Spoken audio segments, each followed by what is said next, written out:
우리가 하나님의 몸된 교회를 세우는 데 있어서 담임 목사 혼자 해나갈 수 없습니다.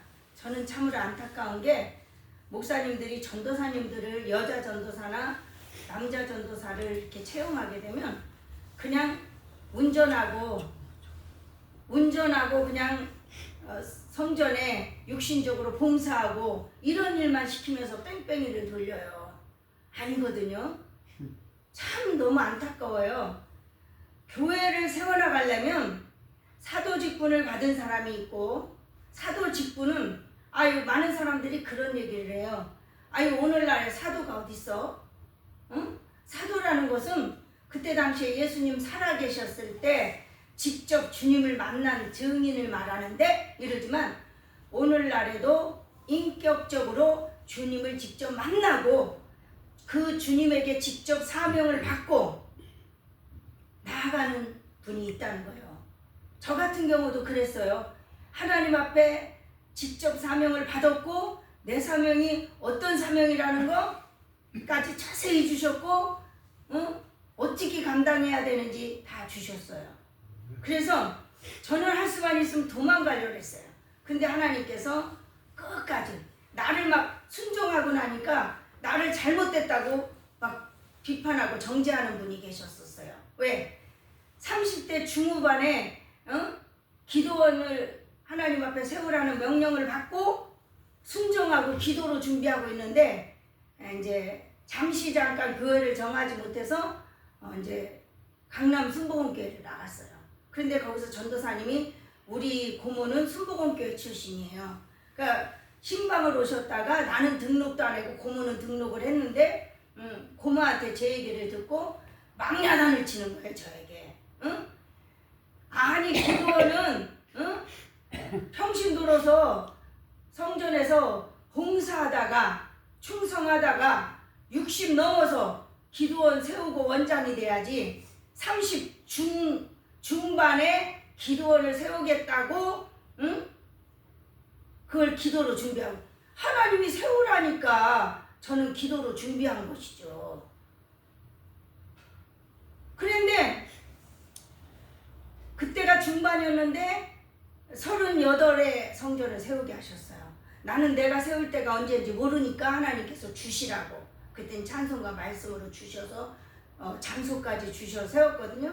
그러니까 막 잘못됐다고 저를 막 그러더라고요. 그래서 제가 예배를 드리자 그랬는데 제가 예배를 안 드리겠다고 나갔어요. 나에 대해서 잘 알지도 못하면서 저렇게 말하는 게 이해가 안 돼서 그냥 예배는 안 드리겠어요. 그리고 나갔어요. 그랬더니 고모가 와가지고 저를 막 달래더라고. 그래도 주의 종이 왔는데 그래도 어떻게 이렇게 예배는 아무리 싫어도 드려야지 이렇게 할 수가 있느냐. 그래서 그 사람만 주의 종이에요? 나 신학 안 했을 뿐이지 나 지금 사명자예요. 제가 그랬어요. 그리고 갔는데 우리 고모가 나보고 교만하다고 막 야단을 쳐요. 그래가지고 제가 심령이 상해서 방에 딱 들어와서 성경을 딱 피니까 이사야서 말씀을 주셔요. 너는 종들의 기업이다. 너를 송사하는 혀는 정죄를 받으리니. 딱 그렇게 주시더라고요.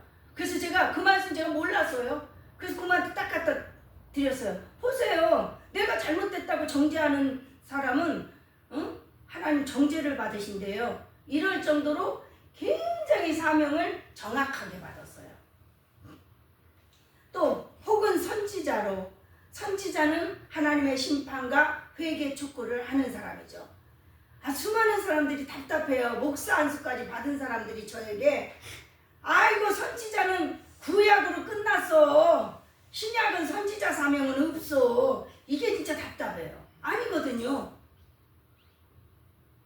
혹은 복음 전하는 자로, 혹은 목사와 교사로 주셨으니. 제가 많은 나날 팀 사역을 하고 싶어서 캐나다 토론토 비냐드 축제인가 거기에 성령 강림의 역사를 책으로 읽고서 팀 사역을 하고 싶어서 굉장히 오랜 세월 기도를 했으나 이 한국 교계 목사님들이 자아가 굉장히 높아요.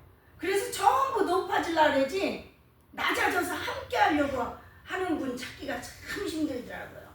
근데 교회는, 하나님의 교회는 반드시 사도 직분, 선지자 직분, 복음 전하는 직분, 목사 직분, 교사 직분, 이렇게 함께 동역하기를 원하시는 거예요. 합력하여 선을 이루기를 원하시는 거예요. 그러니까 제가 보니까 어느 목사님은 이렇게 교회 사역을 하니까 보니까 전도는 참 열심히 하죠. 근데 그분은 다 그런 건 아니지만 이방인의 전도자로 부르셨어. 전도는 참 잘해서 앉혀놓는데 성장시키지는 못해, 성도를.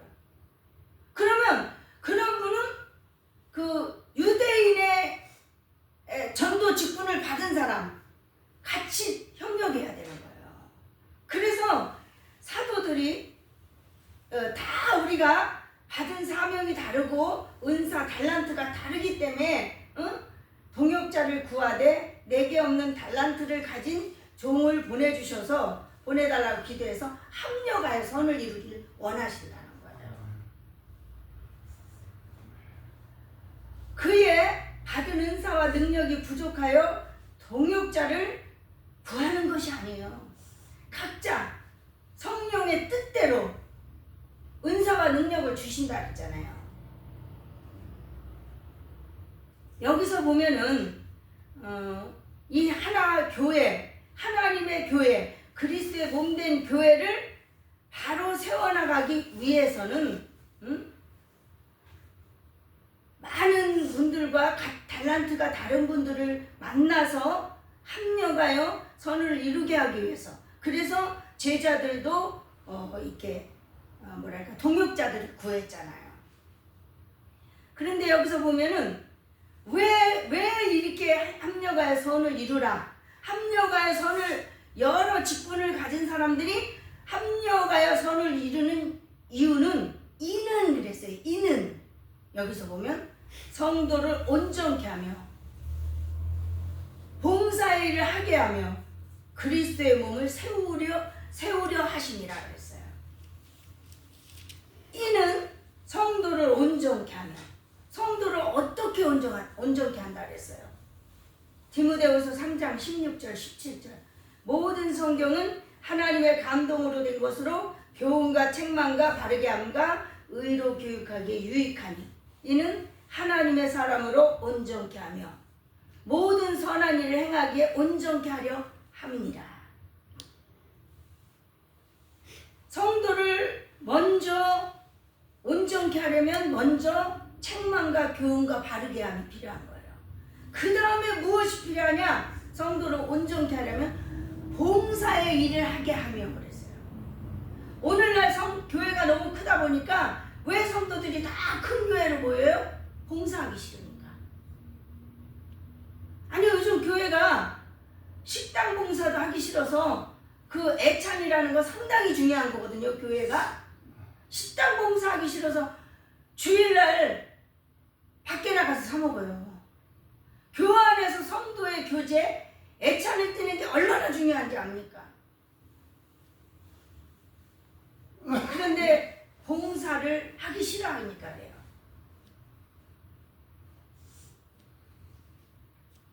우리 모두는 만인 제사장으로 부르셨기 때문입니다. 이사야서 61장 6절 보면 오직 너희는 여호와의 제사장이라 일컬음을 얻을 것이라. 사람들이 너희를 우리 하나님의 봉사자라 할 것이며 너희가 열방의 재물을 먹으며 그들의 영광을 얻어 자랑할 것이며. 우리는 하나님의 봉사자로 부르심을 받았다는 거예요. 하나님의 종들이 먼저 하나님 앞에 봉사하는 자세로 주의를 해야 되고, 성도들에게 봉사가 왜 필요한지를 가르쳐야 돼요. 그래서 봉사의 필요성을 가르쳐서 봉사할 수 있도록 만들어야 되는 거예요. 이 두 가지가 합쳐져야만 성도를 온전케 세울 수 있는 거예요. 근데 오늘날에는 각 파트별로 봉사자 별로 필요 안 해요. 그냥 물질만 많이 갖다 바치면 그게 최고예요. 이게 참 많이 잘못된 것을 볼 수 있어요. 지난날에 밀양 기도원에서 이 설교를, 오늘은 말씀이 또 틀리지만 그때하고 이제 성도들에게 봉사의 필요성을 가르치면서 우리를 하나님의 봉사자로 부르셨다 이래고 말씀을 전했어요, 주일날. 그런데 그 성도 하나가 4살짜리 딸을 데리고 왔어요. 늘 데리고 다녀요. 그런데 그 4살짜리가요 이 말씀을 다 알아들은 거예요. 애들이 못 알아들 것 같아도 다 알아들어요. 지가 막 장난치고 돌아다니고 별짓 다 해요. 다 알아듣고는 봉사의 직분으로 부르셨다니까 봉사해야 된다고, 예배를 드리고 나가려 하다 보니까 지가 봉사해야 된다고 성도들 신발을 다 신기 좋게 이렇게 바꿔놓는 거예요. 이렇게 거꾸로 들어올 때 거꾸로 이렇게 신고 들어오잖아요. 그거를 지나가서 나가야 되니까 다 이렇게 바로 다 그렇게, 그래가지고 얼마나 웃었는지. 어린아이 신앙이 더 좋아요. 듣기만 하면 그냥 바로 순종이야. 그래서 예수님께서 뭐라 그랬어요? 너희가 어린아이 같지 않으면 결단코 천국에 들어갈 수 없다고 말씀하셨어요. 어린아이는 단순하기 때문에. 그런데 우리 어른들은 생각이 복잡해요. 생각이 복잡하면 무조건 순종 안 해요. 거기다 내 생각을 보태, 하나님 말씀에다가. 그러다가 하와처럼 하나님 말씀 앞에 내 말씀 보태서 하나님 명령 불순종하는 거예요. 빌립보서 1장 27절에서 28절. 오직 너희는 그리스도의 복음에 합당하게 생활하라. 이는 내가 너희를 가보나 떠나 있으나 너희가 일심으로 서서 한 뜻으로 복음의 신앙을 위하여 협력하는 것과 아무 일에든지 대적하는 자를 인하여 두려워하지 아니하는 이 일을 듣고자 함이라. 이것이 저희에게는 멸망의 증거여 너희에게는 구원의 빈곤이 하나님께로 난 것이니라. 아멘. 복음에 합당한 생활을 하라 그랬어요. 근데 그 복음에 합당한 생활이 뭡니까? 담임 목회자와 일심으로 함께, 일심으로, 그다음에 한마음 한뜻으로, 한마음 한뜻이 되어서 신앙을 위하여 협력하라는 거예요. 무엇을 협력하라고요? 기도로 협력하고, 몸으로 봉사하면서 교회를 위해서, 몸된 성전을 위해서 몸으로 협력하고, 또 전도로 협력하고, 물질로 협력하고, 그렇게 한마음 한뜻으로 복음에 합당한 삶, 복음에 협력하는 삶을 살면 구원의 빈거래요. 구원의 빈거. 빈거가 무슨 뜻이야? 구원으로 나타나는 확실한 증거. 이 주의 종들은요, 금식과 회개를 많이 해야 돼요. 사명을 감당하기 위해서. 그러나 성도들은 생활이 바빠요. 할 일이 많아요. 그래서 금식하고 회개할 여유가 없어요. 생활에 묶여있기 때문에. 그들은 어떻게 해야 되냐? 기도로, 전도로, 물질로, 몸으로 봉사하게 해서 그게 구원의 확실한 증거로. 그러니까는 그게 금식과 맞먹는 행위가 되는 거예요. 가난하고 소외되고 병든 사람들 돌아보는 것도 네 치료가 급속하다. 치료가 급속하다는 건 회개가 빨리 이루어진다는 거 아니에요. 급속도로 빨리. 구원의 빈거도 마찬가지예요. 내 죄가 빨리빨리 깨달아져서 그만큼 빨리 회개하고 제사함 받고 성령 충만으로 나아갈 수 있다는 것이에요. 저는요, 제가 강남에서 장사를 하니까 아가씨들한테 사장님 소리 듣고 그것도 30도 안 돼서 또 이렇게 거래처 사람들에게 사장님 소리 듣고 또 집에서는 일하는 사람 두고 이렇게 일하니까 목사님이 교만해질까봐 저를요 사택에 청소시키셔요. 목사님 사모님 바쁘시니까 신방단 사택에 청소시키는데요, 그게 하나도 자존심 상하지 않아요. 밑바닥까지 낮아져서 무조건 목회자가 얘기하면 무조건 순종이야. 그러니까 은혜가 얼마나 떨어지는지 몰라요. 그래서 목사님들이 옛날에 병든 사람이 오면은 성전 청소시키고 그랬던 거예요. 그러면서 치료가 급속하게 하나.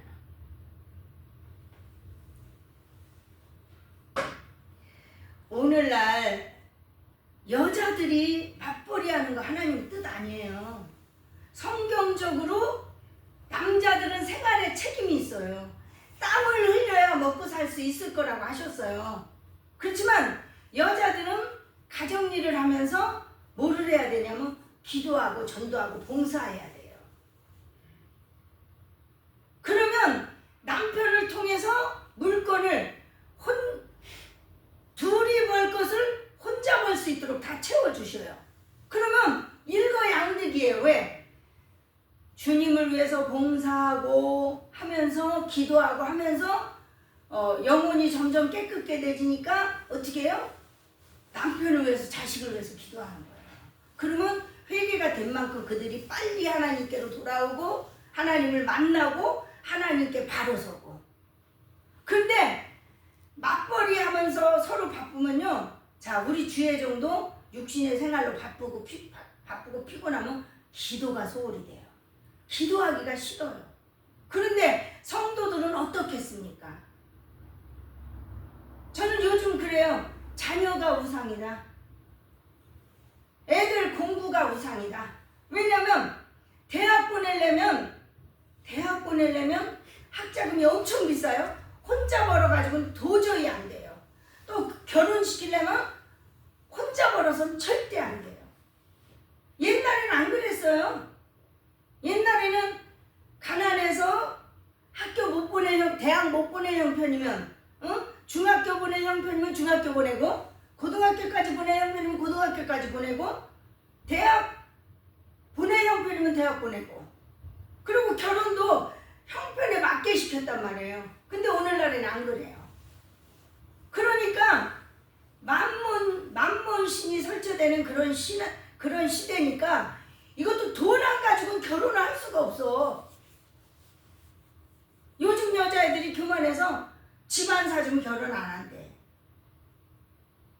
전세도 비싼 거, 좋은 아파트 그런데 아니면 결혼 안 한대.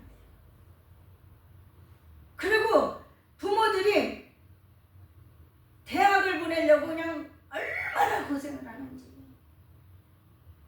나는 하나님의 말씀으로 가르치려고 그렇게 노력하고 걔들이 하나님 만나고 하나님 앞에 충성할 수 있도록 하나님 뜻대로 살 수 있도록 그렇게 가르친다면 얼마나 좋을까 싶어요. 세상 지식은 사단으로부터 나온 거기 때문에 다 그런 건 아니지만 공부를 많이 하면 교만해져요.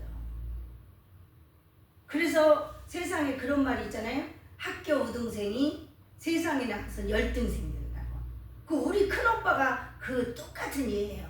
우리 큰오빠가 장목사님하고 동갑인데 그 나이에 대학을 나왔어요. 얼마나 교만한지. 되는 노릇이 없어. 이 사람이 되는 노릇이. 하면 망하고.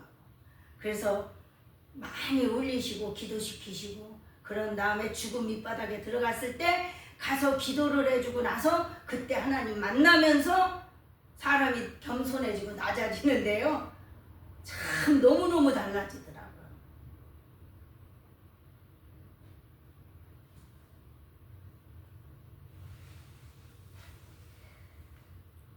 책망과 교훈과 바르게 함과 봉사 없이는 성도들은 성장할 수 없다는 것이에요. 영적으로. 고린도전서 1장 4절에서 9절. 제가 목사님들을 만나고 선교사님들을 만나면 이 말씀을 줘요. 교회는 이렇게 해야 되는 것이다. 근데 못 받아들여요. 참 안타까워요. 오늘날 목회자들이 왜 전교인의 성령 충만을 못 받아들이는지 이해할 수 없어요. 그거는 당신이 성령 충만을 안 받았기 때문에 그래요.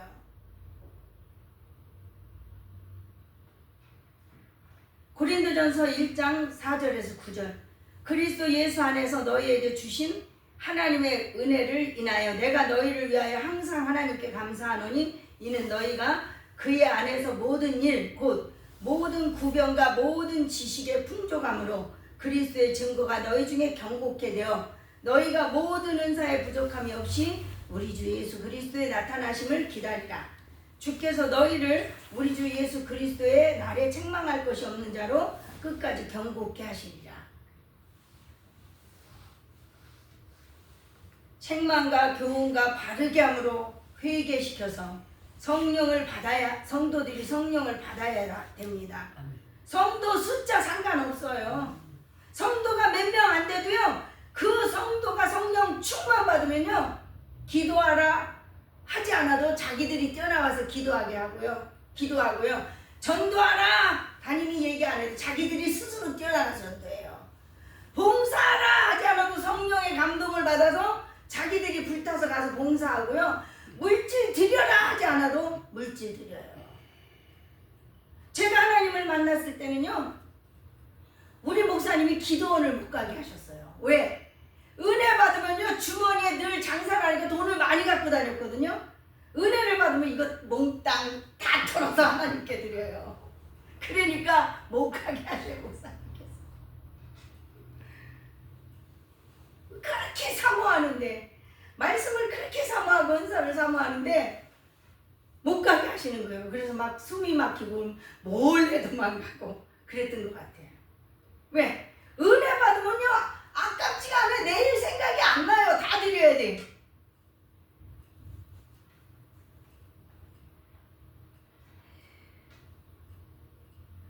정교인이 성령 충만을 받으면 교회 안에서 분쟁도 없고, 또 성도들이 받은 은사가 서로를 세워가게 함으로 성장시키고 성도들을 세워나간다는 것이에요.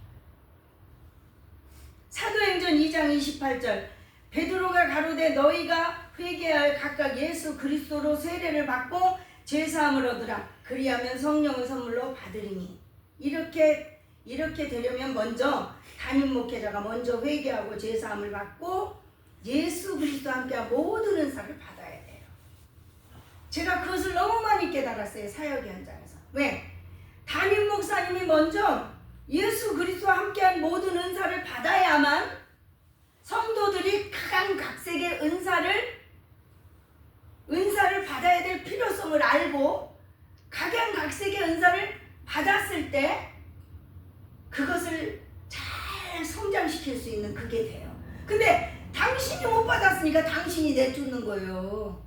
은혜 받은 성도를, 은사 능력 받은 성도를 부담스러워서. 그러니까 기도원이 왜 생겼습니까? 전 세계에서 기도원은 한국밖에 없어요. 지금은 한국의 기도원 원장들을 통해서 외국 사람들도 기도원을 세워요. 외국 나가서 기도원을 세우니까 그거 보고서, 또 한국에 들어와서 보고서. 그렇지만 그 기도원이 왜 생겼어요? 기도원에 가서 회개하고 제사받고 성령을 강하게 받고 은사 능력을 받아왔는데 담임 목사님 부담스러워하는 거예요. 그러면서 은근히 부담스러우니까 떠나기를 바라는 거예요. 은근히 유도해요. 은근히. 그럼 어떻게 해요? 그 교회에 있을 수가 없어요. 그럼 나가야 돼요. 그럼 나가서 어떻게 기도원 세울 수밖에 없는 거예요. 그게 당신들이 우리가 과일도 먹어봐야 그 맛을 알잖아요. 사과 맛, 복숭아 맛, 수박 맛. 안 먹어보면 이거 굉장히 맛있어, 굉장히 좋아, 몸에도 얘기해봐도 그게 와닿지 않아요. 그런 것처럼 성령도 당신이 받아보지 않으면 그 성령의 필요성, 성령의 뜻대로 나눠준 은사의 필요성을 몰라요. 그래서 제가 하나님 만난 지 2년, 3년 정도밖에 안 됐어요. 제가 엄청난 핍박을 통해서 이제 기도원으로 도망을 갔어요, 제가. 그래서 18일을 기도원에서 있었는데요. 거기 너무 충격과 상처를 깊이 받고 갔는데 내 차를 갖고 다니던 사람이 짐을 보따리로 오래 있을 거니까 싸가지고 어디 기도원을 물어가지고 기차 타고 택시 타고 버스 타고 몇 번을 갈아타면서 갔어요. 갔는데 거기 가서도 차가 기도원 차가 내려와야 올라간대요. 꼭대기까지. 그런데 전화를 하니까 2시간마다 한 번씩 내려온대요. 그 2시간을 그 앞에서 기다려야 돼요. 그래가지고 이제 하염없이 비는 쭉쭉 쏟아지고 그 가게 밑에서 하염없이 차가 오기를 기다리는 거예요. 그랬더니요 어떤 일이 벌어지는지 아세요? 남은 가슴이 아파 죽겠는데 살고 싶지도 않을 정도로 가슴이 아파 죽겠는데 술이 잔뜩 취한 사람이 나에게 오더니 기도원 갈 거야? 이래요. 그래서 예, 내가 찾아봐 줄까? 이래요. 마음이 아프니까 그거를 그래서 내가 됐습니다. 제가 알아서 갈게요. 그냥 가세요. 아니래. 자기가 찾아봐 준대. 차가 와가지고 술이 이빨 찬 사람이 차를 잡으니 차가 씁니까? 근데 봉고차가 하나 딱 와요. 딱 세우니까 쓰더라고요. 그래가지고 창문을 딱 내리니까 거기다가 손을 딱 대고 잘 모셔 이래요. 얼마나 이거는 내가 가슴 아파 울어야 되는데 웃을 수도 없고. 그러니까 이제 그분이 목사님이셨나 봐요. 저를 태워갖고 올라가시면서 기도원 가실 거냐 그랬더니 어느 분이 가실 거래. 제가 갈 거라 그러니까 이제 태워가면서 올라가시면서 그분이 뭐라 그러시냐면 어느 교회 성도입니까? 이러시더라고요. 목사님 죄송한데요. 제가 지금 너무 충격과 상처가 커서 아무 말도 하고 싶지 않은데요. 그랬더니 알겠습니다. 그러면 안 묻겠습니다. 그러시더라고요. 그래가지고 이제 올라갔어요. 갔는데 너무 충격과 상처가 크니까 방을 이제 독방이 없는 거야. 혼자 쓰는 방이 다 나가고. 그래가지고 몇십 명이 쓰는 방 남은데 그거라도 주세요. 내가 혼자 돈 다 낼게 하고서 그 방을 얻었어요. 얻어가지고 문을 걸어 잠그고 한 이틀을 안 나오는 거예요. 거기서 먹지도 않고 마시지도 않고 예배도 참석 안 하는 거예요. 그러다가 이제 너무 아파서 낭망이 돼서 상처로 인해서 그러다가 이제 좀 정신이 드니까 이제 나가서 이제 식사도 하고 예배도 참석해야 되겠다고 나왔는데 식사로 나오니까 그 목사님이 거기 계신 거예요. 저보고. 그래서 너무 죄송해서 목사님 죄송합니다. 제가 감사 인사도 제대로 못 드렸네요. 그때 마음이 아파서. 그래서 이제 제가 점심을 좀 사드리고 싶은데 어디 식당이 없을까요? 그랬더니 안 내려가도 돼요. 여기 안에 레스토랑이 있다는 거예요. 그 산 안에. 그래가지고 거기를 그럼 가셔요 하고 매시고 가서 식사를 사드리는데 내가 그때 왜 누가 가실 거냐고 물어본 줄 아냐고 하나님께서 그게 이사야서 몇 장이더라. 지금 찾기가 좀 그런데 이사야서 50 몇 장인가? 하나님께서 이 오는데 빗길에 삼중 충돌이 일어날 뻔했대요. 그 목사님이 가운데 꼈었대요. 근데 하나님의 손이 갑자기 그 목사님의 운전대를 잡은 손을 돌려가지고 빠져나오게 하시더래요. 그러면서 둘은 충돌을 하고 목사님이 빠져나온 거예요. 그러면서 하나님이 그러시더래요. 네가 여기서 사고 나가지고 이렇게 시간 지체할 시간이 없어. 네가 태워서 데리고 올라가야 될 성도가 있어. 그러시더라는 거예요. 그래서 이 사람이 누구길래 과연 하나님께서 나에게 이렇게까지 하시나. 그러면서 그래서 물으셨다는 거예요. 그러면서 말씀을 받았다고 그러시더라고. 의를 하는데 백성들아 사람의 해방을 두려워하지 마라. 핍박을 두려워하지 마라. 그런 말씀이 위로의 메시지예요.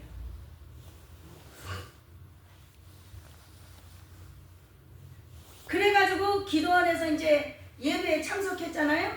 예배에 참석을 했는데 암 걸리고 또 두 사람이 권사님이란데 암 죽을 병에 걸린 거 한 사람은 암이고 한 사람은 뭔지 모르겠어요.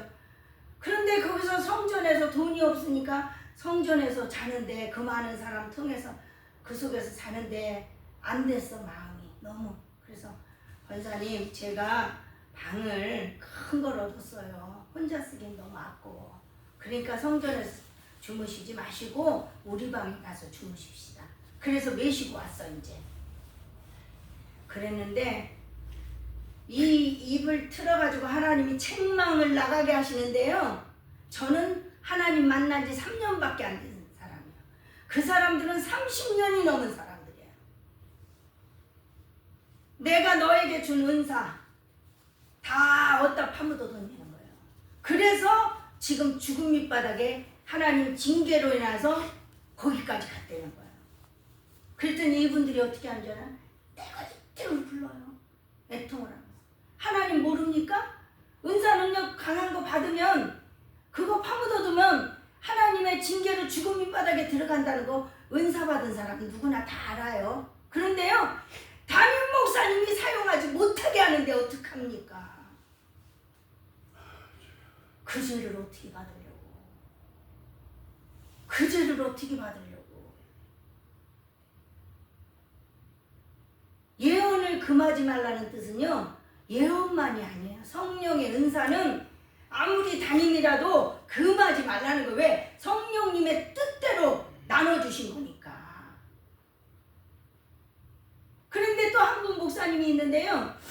한 분은 이제 그분이 이제 우리 성전을 후임자를 이제 다른 데로 옮겨가려고 내놨는데 그 성전을 보러 오셨어. 그래서 많은 대화를 나누다 보니까 아 이분이 예사롭지 않다는 생각이 들으신 거야. 그래가지고 당신 사모를 데려오셨어. 사모가 병들었어. 죽을 병에. 그래서 그럼 목사님 성전에 계세요? 그리고 사모님을 데리고 방으로 들어갔어요. 이제 상담실로. 그런데 생각지 않게 이 입을 틀어서 사모님의 몸에 책망이 나가는 거야. 당신은 나보다 더 크고 많은 은사를 받았는데 어찌해서 그 달란트를 파묻어뒀냐고. 그래서 이렇게 징계가 왔다니까 이분도 떼굴떼굴 불러요. 압니다 하나님. 그런데 남편 목사님이 사용하지 못하게 하는데 어떡하겠습니까? 그래서 제가 목사님을 불렀어요. 목사님을. 그래가지고 말씀으로 쭉 하면서 목사님 얘기하세요. 아무리 남편이고 아무리 목사래도 하나님께서 나눠주신 은사는 그거는 못하게 하면 안 돼요. 금하면 안 돼. 제가 상담 치유하면서 별소리 다 들어요. 어떤 집사님은 성령을 받아서 애통하고 회개한 다음에 영원 사랑이 오잖아요.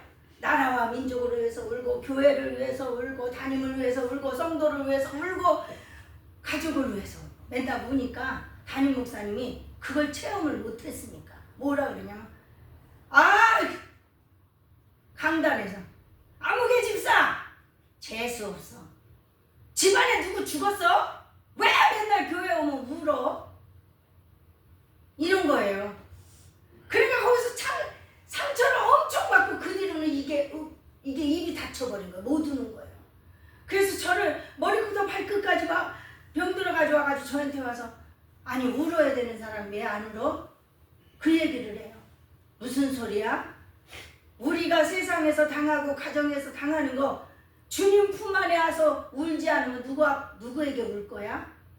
마음이 상한 자에게 가까이 하시며 통회하는 자를 구원하신다 했는데.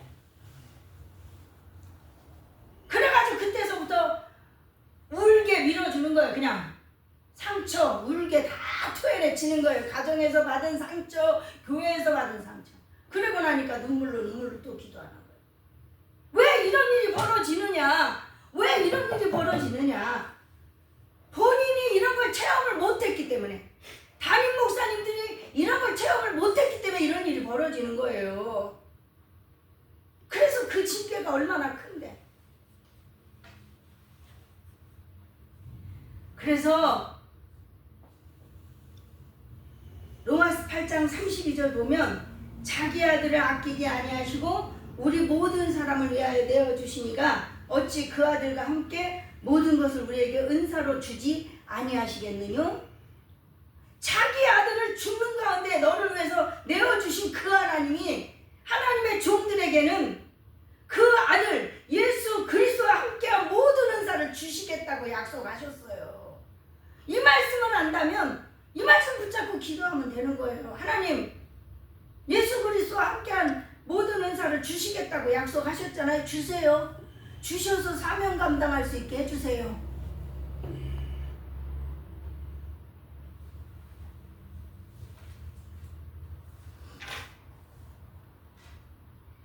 제가 하나님이 자꾸 쓰신다 그래서 나는 도망가고 싶은데 아버지 고난이 싫어서가 아니잖아요.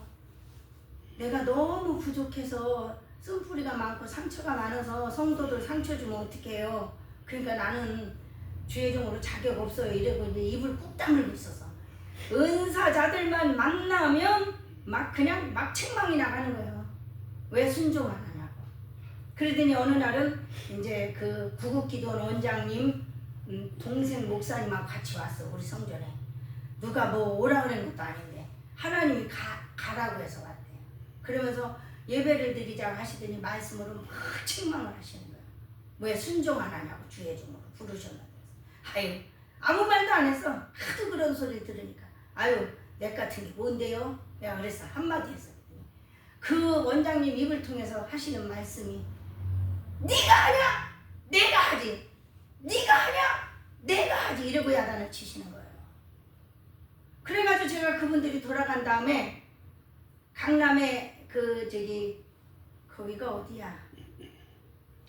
식자재 이렇게 도소매 하는데 송파 거기를 가면서 이제 음식 재료비를 사면서 제가 터덜터덜 걸어가면서요. 하나님 정말 나같이 부족한 자도 쓰시기를 원하십니까? 그럼 다시 한 번만 얘기해 주세요. 그럼 순종할게요. 이랬어. 그런데 그날 이제 장사를 끝내고 성전에 가서 12시에 딱 앉았는데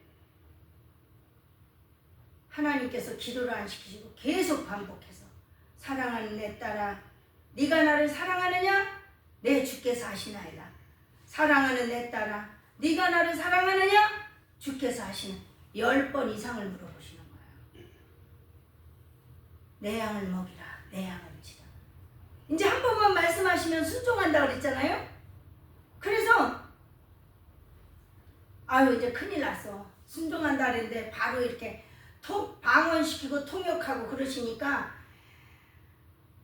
이제 큰일 났어. 너무 기가 막혀. 그래서 기도 다 내려놓고 350장 찬양을 드리는 거예요. 아니 350장인가 몇 장인지 정확하게 355장 1절부터 3절까지 푸른바다 나선이 몸 어디든지 가오리다 1절부터 3절까지 새벽 때까지 부르고 또 부르고 부르고 또 부르면서 우는 거예요.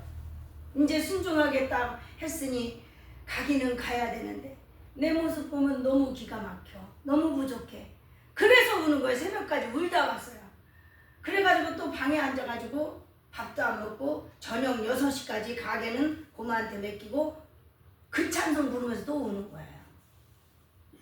가기는 가야 되는데 순종하겠다고 했으니까 내 모습 보면 너무 부족해. 그러니까 하나님께서 로마서 8장 32절 딱 주시는 거예요. 그때 받은 거예요 제가. 그래서 그게 뭐야? 막 찾았어요. 막 찾으니까 자기 아들을 아끼지 아니하시고 주신 그 하나님께서 어찌 그 아들과 함께한 모든 은사를 안 해주시겠느냐. 그래서 제가 그때부터 울음을 그쳤어. 아유 하나님 맞아요. 이렇게 인간이 미련해요. 하나님께서 부르시고 쓰시려 하면 예수 그리스도와 함께한 모든 은사와 능력을 주셔서 쓰시는데 내가 몰라서 무지해서 부족하다고 운 거였네요. 그리고 그때서부터 울지 않았어요. 울지 않으면서 신학교를 다니면서 아버지 주신다고 약속했잖아. 주세요. 주신다고 약속했잖아. 주세요.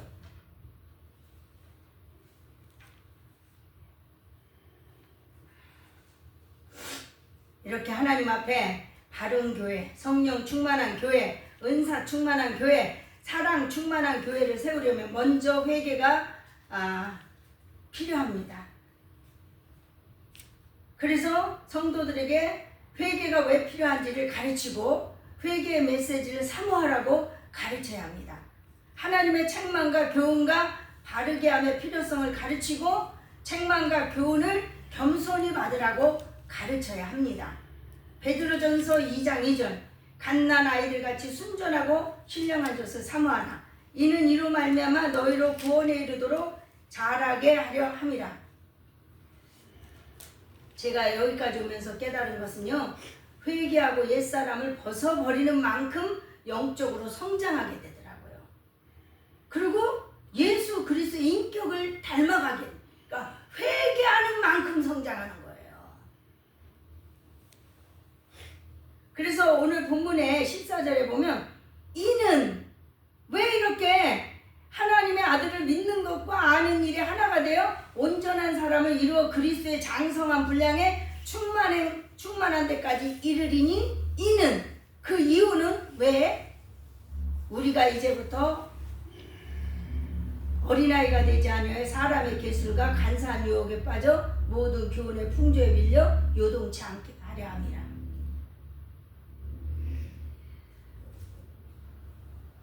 하나님께서 성도들을요 13절 거기 하나님을 아들을 믿는 것과 아는 것에 하나가 되어 성도들 전체가 하나가 되어 온전한 사람을 이루는데 그리스도의 장성한 분량에 충만한 데까지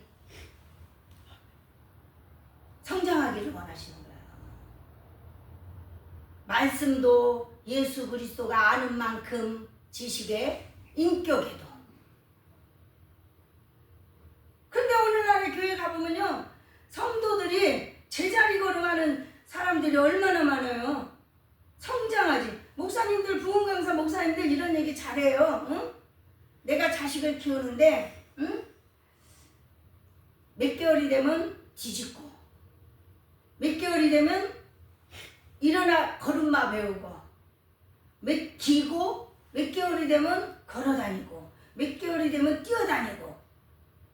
그런데 그 자식이 태어났는데 안진뱅이가 돼가지고 성장이 안 되면 그 부모가 얼마나 가슴이 찢어지게 아프냐.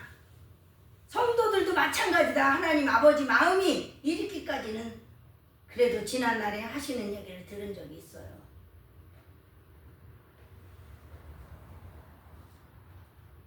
이렇게 14절에 보면 이렇게 성장하지 아니하면 이는 그렇게 성장하지 아니하면 어린아이가 되어서 사람의 계술과 간사한 유혹에 빠져 모든 교훈의 풍조에 밀려 요동한다 이거예요. 그건 뭔 뜻이에요?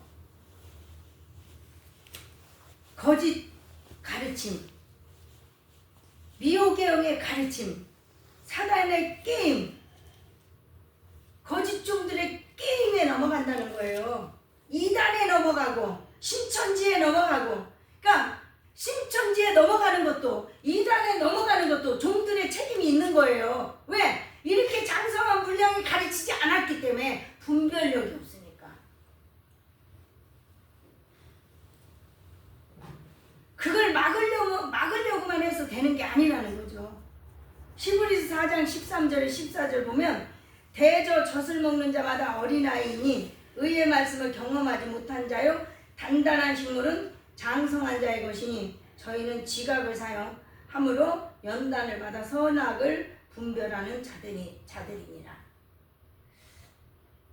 하나님의 말씀과 은사로 무장된 자는요 영적인 분별이 생겨서 미혹의 영인지 진리의 영인지를 분별할 수 있어요. 저 거짓 영인지 진리의 영인지 분별할 수 있기 때문에 거기에 끌려가지 않아요. 그냥 저는 어린아이 때 하나님께서 꿈과 환상을 너무 보여주시니까 답답해요. 답답해. 이게 마귀가 준 건지 하나님이 주신 건지. 그래서 이제 그때서부터 기도하면서 하나님 성령님이 주신 꿈이면 환상이면 계속 진행되게 하시고 그리고 그 뜻을 깨닫게 하시고 마귀가 줄 것이면 물러가게 하옵소서 이렇게 기도했어요.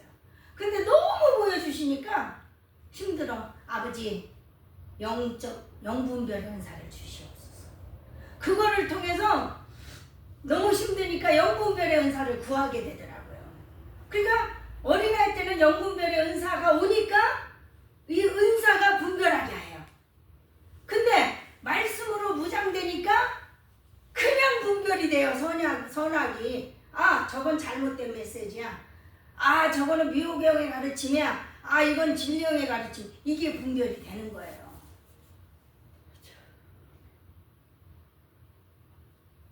근데 한국 교회는 대저 젖을 좀 먹는 자마다 어린아이니 의의 말씀을 경험하지 못한, 너무 말씀을 많이 풀어요. 너무 말씀을 성장하지 못해요. 단단한 식물은 뭐냐? 말씀을 많이 풀지 않고 말씀을 말씀으로 푸는 거예요. 저에게 주신 것처럼.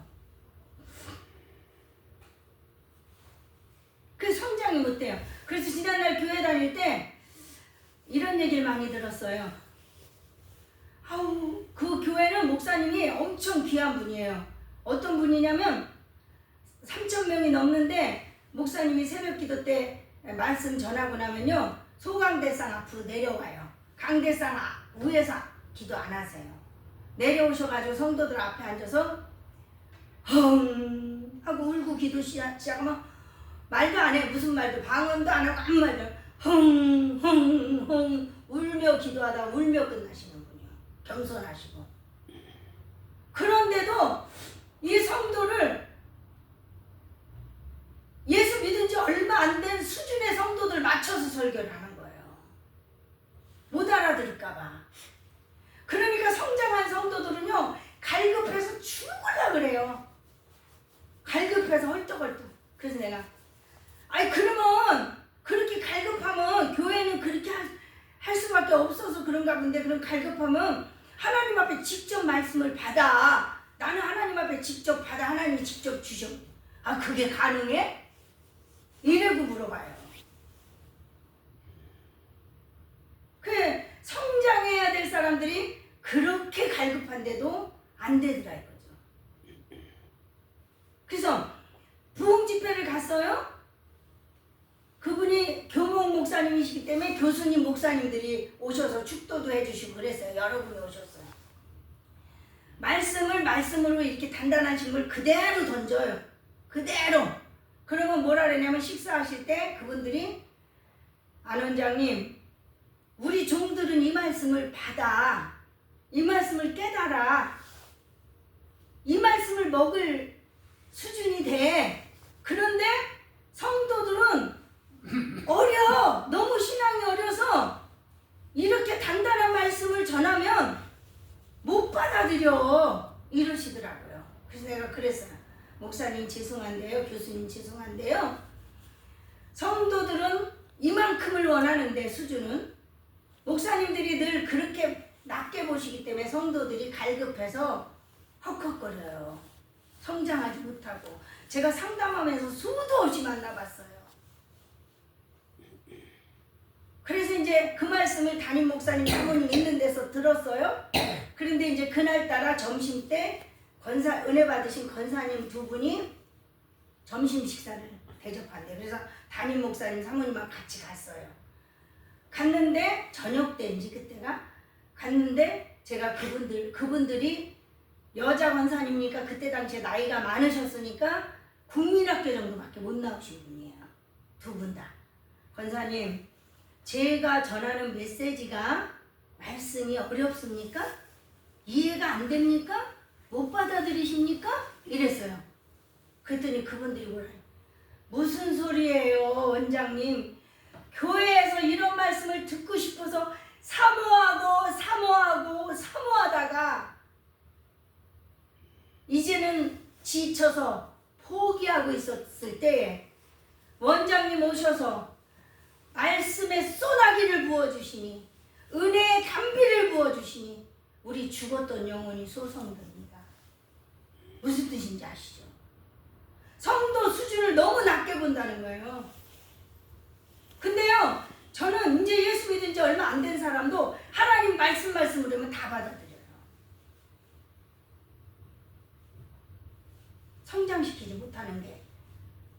마태복음 24장 11절 거짓 선자가 많이 일어나 많은 사람을 미혹하겠으나 지금 한국 교계 실정이 그래요. 많은 사람이 미혹돼 가지고 진리에서 돌이켜 사리사욕을 쫓을 스승을 많이 두고 허탄한 이야기를 쫓으리라. 참된 말씀 받아들이기 힘들어요. 십자가 지고 가라 하면 누가 그 고난의 십자가 지겠어요? 다 도망가지. 참 이게 문제라는 것이죠. 그런 걸 하나님이 그 모습을 보게 하시는 거죠.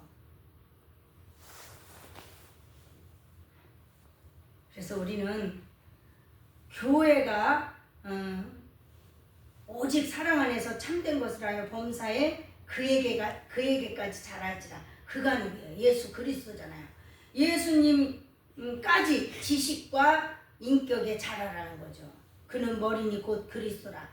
그에게서 온몸이 각마디를 통하여 도움을 입음으로 연락하고 상합하여 각 지체의 분량대로 역사하여 그 몸을 자라게 하며 사랑 안에서 스스로 세우느니라. 아멘.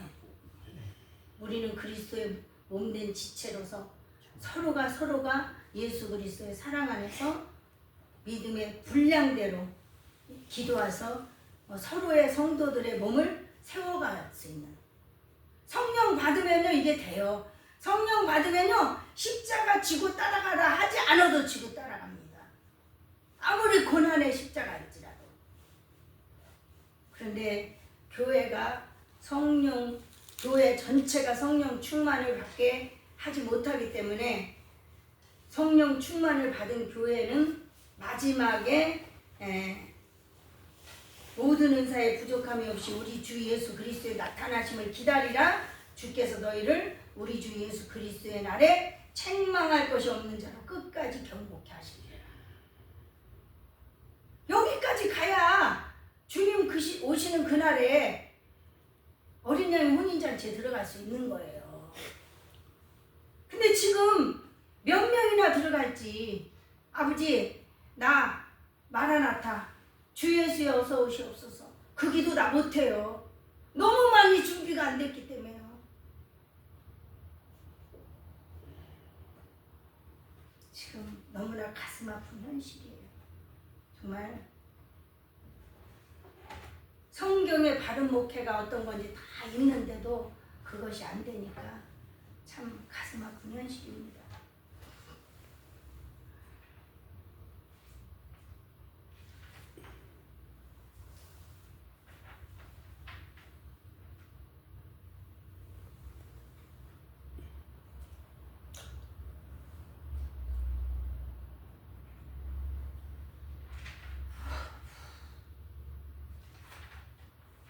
(521장) 찬양드립니다.